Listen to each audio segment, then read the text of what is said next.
don't look at her like that. Look straight. She pulled out her wallet and dude let her pay. Hold on, come over here. No, she hiding behind the chair. She just literally crawled behind the chair. But the reason I say that is because with who I'm thinking? Yes.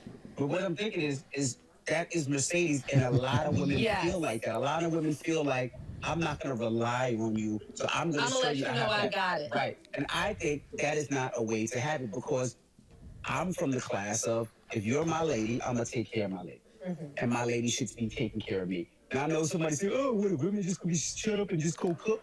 I'm not saying that. No. But I'm just saying that I don't cook. You cook. You don't take out the trash?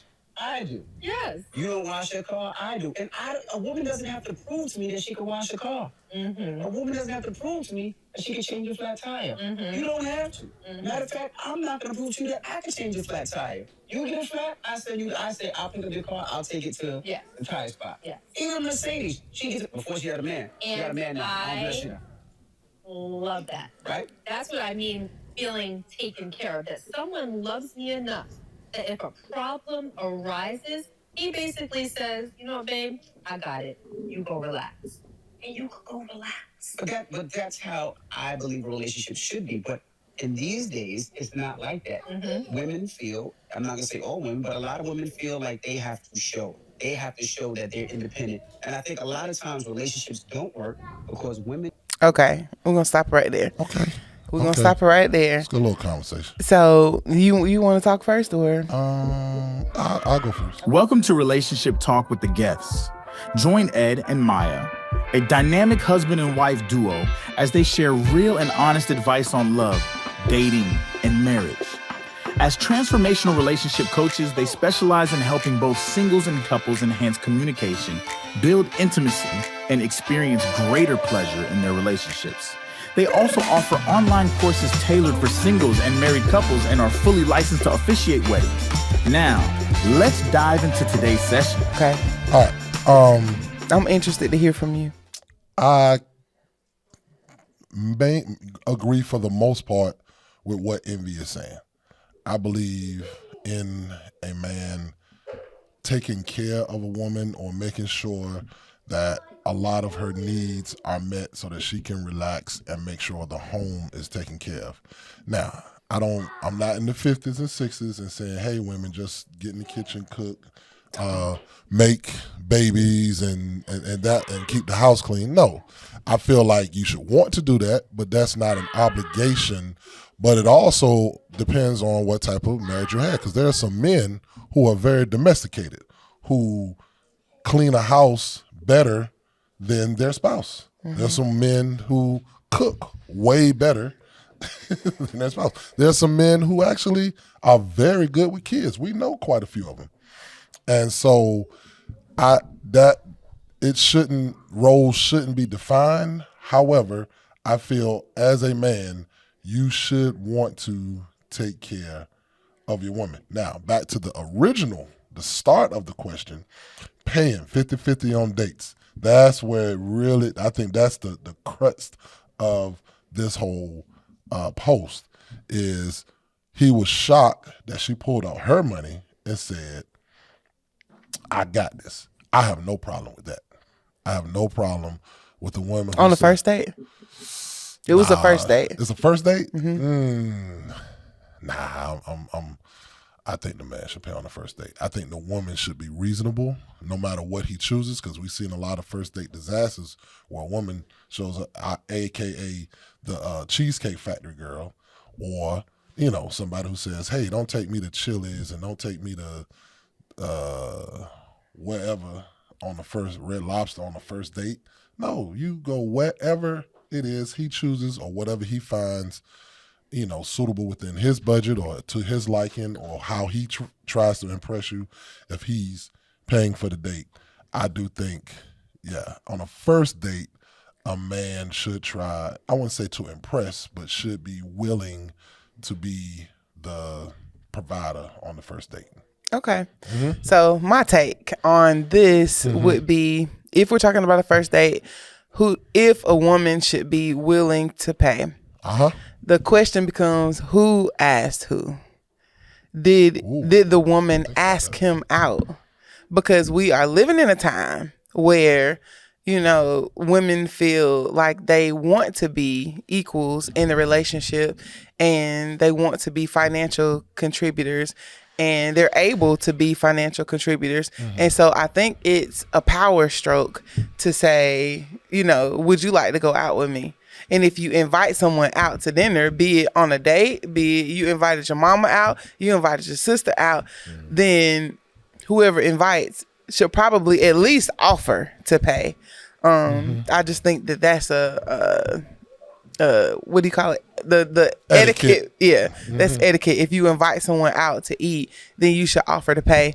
But when it comes to dating, I'm old fashioned with that. But that's my opinion. Right. I don't think that should be the opinion across the board. Right. What they have, Envy and his wife, is beautiful because they agree on that. They agree on gender roles. They do. That's something that has to be discussed when you're dating. Right. What do you think the role should be in the relationship?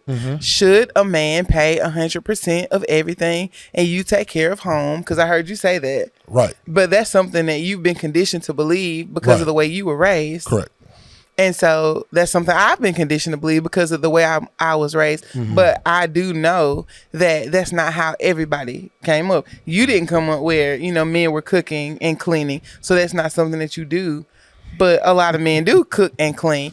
And so that's a conversation. That is. That's why we encourage you guys all the time when you're dating and in these relationships to talk about what you want your relationship to be like. I know we see on our social media, oh, that's goals right there. Yes. I want this, I want that. Yep. Your relationship is your relationship. Right. So you get to define what the roles are. Yes. So if this is the man and he's making a whole bunch of money and the two of you decide he's going to pay all the bills and you stay at home, that's fine. If you're a woman and you're making, you know, $500,000 a year and he's really good at cooking and he's good at cleaning and you hate those things and y'all decide that he cooks and cleans and you make money, that's okay at your house. Like you get to decide those things. And what happens is sometimes we try to conform to societal pressures to fit into a mold that, you know, people have set, and then our relationships fail. Correct. So because, you know, they take it to the Bible and they misuse what's in the Bible. They'll say, well, the Bible says that a man got to protect and provide and he is the head of the household. So he is the head of the household. So you're telling me that because he's cooking and he's cleaning that he can't be headship? Head of the household is a spiritual posture. Yes. He can lead while serving. Correct. And you can't tell me he can't because Jesus was a servant leader. He was. Ooh, come on. So if Jesus is washing feet, you can't tell me you can't wash dishes as the head of the household. I'll give out 5 on that one. Just saying. Jesus was the one that planned the fish fry with the 2 loaves of bread. He was the one that made sure the disciples were passing out fish and bread. I don't remember them mentioning the women doing that.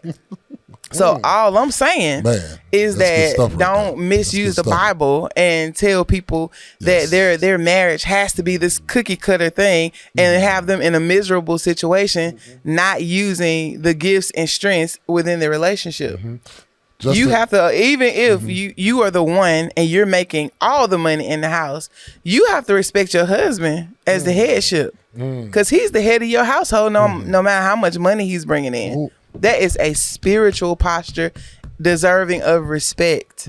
That there's not a dollar amount attached to that. So if both of y'all in grinding and both of y'all paying bills, he's still the head of the household. Right. And just to piggyback a little bit off one of the tangents you said, people, when they use the Bible, they're not really trying to figure out what the Bible means. They're finding what they want and then finding a Bible verse to apply it to. That's not how you're supposed to use the word and how you're supposed to use the Bible. You're supposed to find out literally how the Bible is to be applied to your life, not how your life should be the mandate, and then you use Bible verses to make it Yeah, people want to pick out one verse, and you don't want to read the 18 verses that came before that. There was some stuff that happened before that you might want to check out before you go standing on business, fussing with people about their relationship. Correct. And the way they set things up. Correct. I highly encourage. Do I like to pay on dates? No. But will I? Yes. Have I? Absolutely. Yes. And sometimes I always offer, even on first dates. Yes. I didn't just assume that he would pay because we hadn't had that conversation. Right. And it's just naive to feel like somebody else should take care of you on the first date when y'all haven't discussed that. So I always offered to pay. And I also offered to pay so that I would relieve myself from any duties that the man felt should come with him buying my chicken. Yes. Because I probably got some chicken in the back potato because I got it every time. I remember early on in dating, I paid for the first few dates. But then there was one time where it was like, hey, come on, let's hang out. Don't you want to do something? And I can't believe I actually was honest with you and was like, ooh, you know what?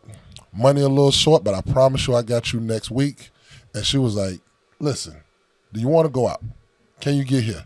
Like, yeah, I can get here. What are you talking about? Listen, do you want to go out? And I'm like, yeah, sure. And she's like, I got you. And I was like, whoa, what? And it threw me for a loop because I'm a traditionalist, and the fact that she wanted to involve, and we had a good time, and to that day, I kept like even after a few dates after that, I was always thinking she gonna throw this in my face, and she never did. She never did. Because dating, especially early dating, is just that. You're supposed to be getting to know each other. Yep. It isn't about what you can get out of the other person. It's supposed to be about hanging out, getting to know each other, having a good time, having some companionship. So if, you really want to get to know this person and they're short on the dime that week, but you got it, like that's the setup for a real friendship and a real relationship. Yep. Like we in this together. So if we're going out and you got it the first 3 times, I can get you on this. And it's not a big deal. See, and that's reason number 50. It's a few reasons before that, but that's reason number 50 why this thing sits on her finger. I knew she had my back. I knew she didn't want nothing from me just for material. I knew she was trying to get to know me spiritually, mentally, emotionally, and it worked. Yeah. Caught me, babe. And people do say, well, you don't even have to go out to eat on dates. Like, you can go walk in the park. No, baby, tell me to give me something to eat. You're going to have to give me something to eat. Now, we can go half or whatever. I pay for it, whatever we got to do if we trying to get to know each other and your dime short. But don't be taking me for no walk in the park and we ain't even had no snack. I don't think we ever did no non-eating. What, you gonna not give me a snack? We gonna go feed the ducks and you ain't gonna feed me? Even if we didn't, because we had some struggle moments where we'll scrape something out of the freezer, sit down, watch Netflix and chill. It's whatever. We gonna have some food and some comfort. Because what? We can't scramble no eggs and get no bacon or nothing? Like, you ain't got Nathaniel? Like, oh, but man. It's cool. So that's my take. I won't finish off, and because we've been going a minute, but the part where you said where the woman is the breadwinner and still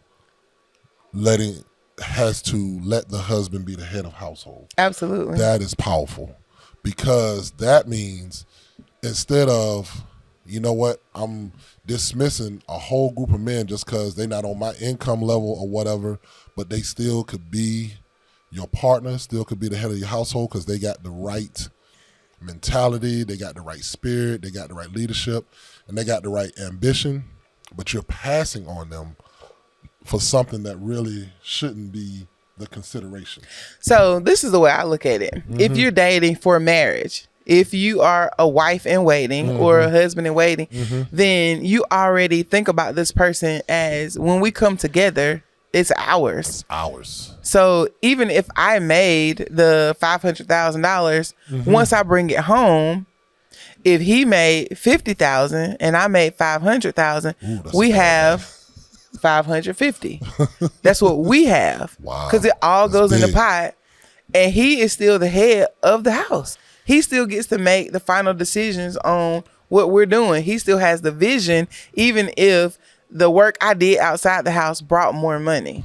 So that means you got to find somebody that you really trust. You got to be Why are you marrying somebody that you don't trust? Right. Because that's the whole thing. Well, Right. he ain't gonna tell me what to do with mama. Why not? If you don't trust him to make decisions, if you don't trust that he is in communication with God, that he has received a vision for your family from God, why are you marrying him?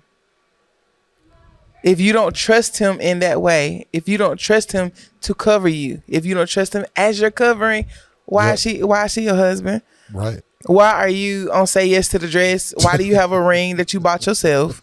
Why are you doing all these things to show that, oh, I got a man, when you don't trust him? Right. You're not going to let him tell you anything. You're not going to let him be the head when it comes to the children.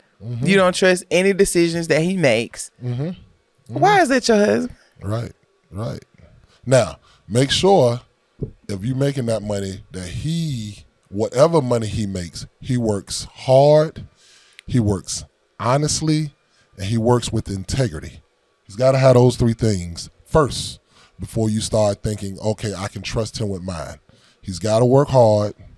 He's got to work honestly. It's got to be an honest job, and he's got to work with integrity. And I'm not even saying you have to trust him to manage the money. Right. No. He might not be any good at managing money. Yeah. Whoever is gifted to manage the money needs to manage it. I don't care who made the money.